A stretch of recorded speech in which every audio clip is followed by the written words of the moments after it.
Oh. Hello. Do you want to fly?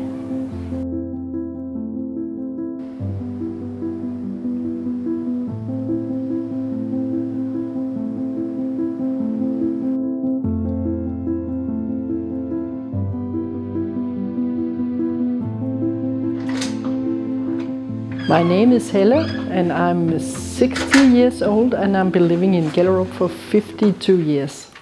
I came here when I was 8 because my mom and dad was divorced and my mother wants to move back to Jutland. I used to live in another island of Denmark. And so in the beginning I missed my childhood home where I grew up until I was 8. I'm a journalist today. I became a journalist because I didn't like the way the newspapers was writing about this area. So I'm trying to make some other stories and tell some other stories about this area. Gellerup is a big housing complex on the outside of the city Aarhus in Denmark. And Gellerup actually used to be the biggest of that kind of housing projects in Denmark.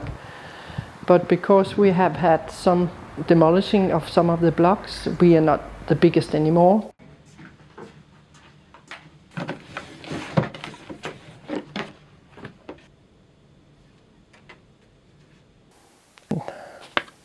Me and my sister and my grandma. She lived in this block when she was, before she went to an elderly home. She lived here. And this is my childhood home, the balcony on Jettesvej. Just the block that's still there, but they want to tear down.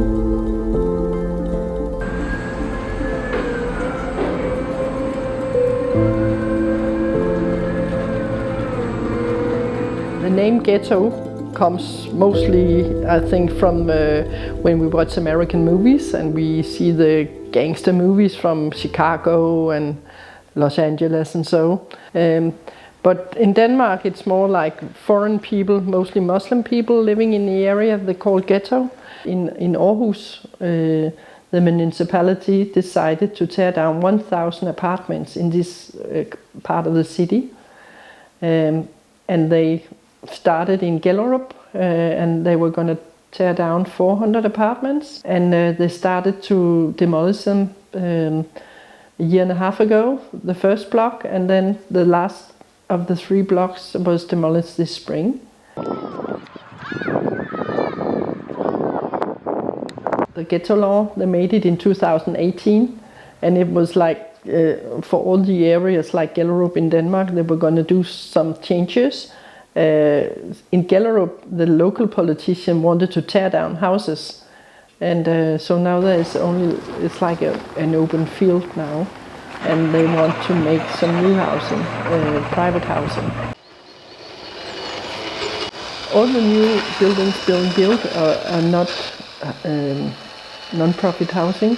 It's private housing where you have to pay a higher rent, and I think they don't do anything good for the area. So that's very sad. But unfortunately, they are doing it now. From the beginning, when they made the so-called Ghetto List in 2010, we were against it because we thought it was stigmatizing to have the name on it.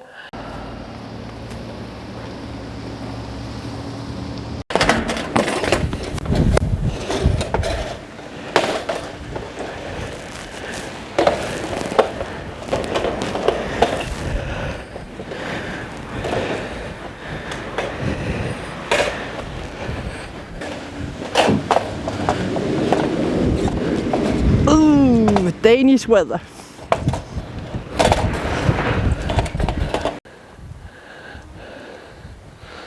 Hej.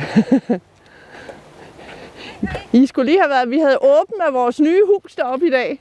Der kom dem fra Realdania, der havde givet os det og sådan noget. Så nu kan vi snart komme op og hygge i spirehuset. Ja, det er det lidt bedre.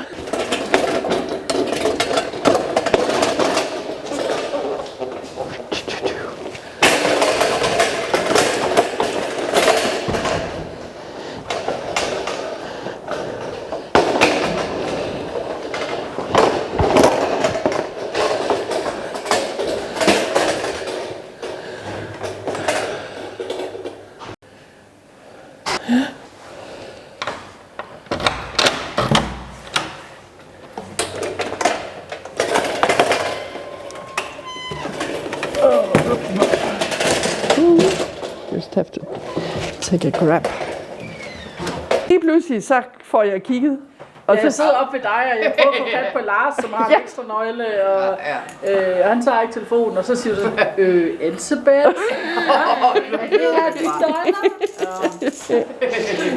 Jeg kunne jo ikke vide, at der... Vil du gerne, ja? Og det er altså hjemmebagt kage. Det er mig, der har bagt. Og så er der et lille bord her, ikke? Ja, og så tager vi lige... Jeg kommer her med... Værsgo. Tak. Og et par tallerkener. Vil du også smage kagen? Ja. Tak, men nu kan også smage. Nu. So in the museum, we tell the stories for people who come to Gellerup about the life in Gellerup, and we also tell about the situation. Why are some of the blocks waiting now, almost empty, waiting for the court case, and explaining why we think it was an illegal law, and hopefully we'll find out that we are right. The court case started in 2019, I think. It was in Copenhagen, another area like Gellerup. They decided to make a court case against the Danish Ministry of Housing about this law being illegal. And then later in Gellerup we also joined the court case. If we were only Danish people living here, all committing crimes, all being unemployed, no money, no education, we could all be bad people. They would not be able to tear down any house in this area. So that's discrimination, and Denmark is a member of the European Union, and we have some rules in the European Union about discrimination, and if the court decide that this is against the rules of Europe, then Denmark has made an illegal law and they have to change the law, and then they cannot tear down the houses anymore.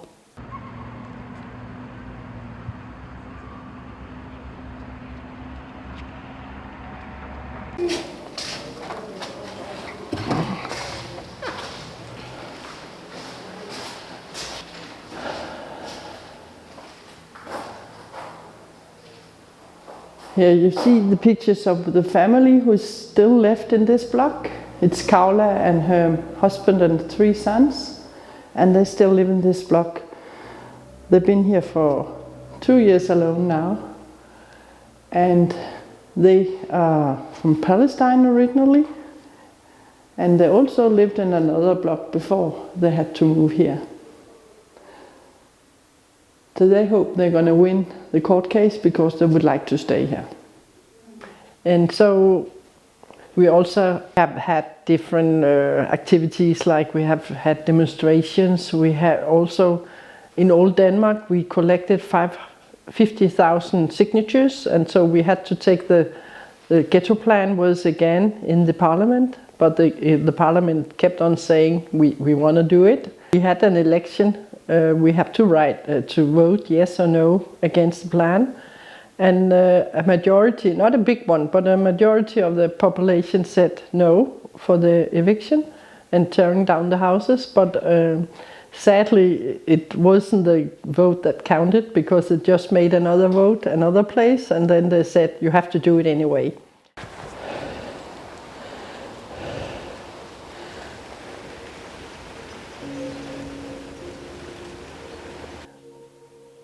If we lose a court case, I don't know if I'm strong.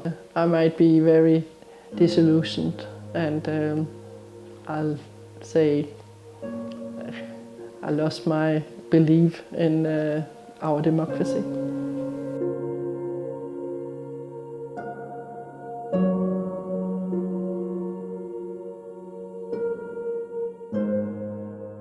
I would like people to think about if somebody came and told them they had to move away from their home and move to another place without even asking them if they agree upon it.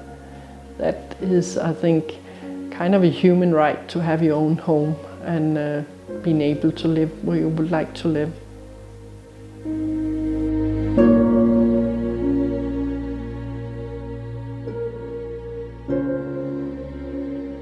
There's a song called Queen of My Castle. This is my castle.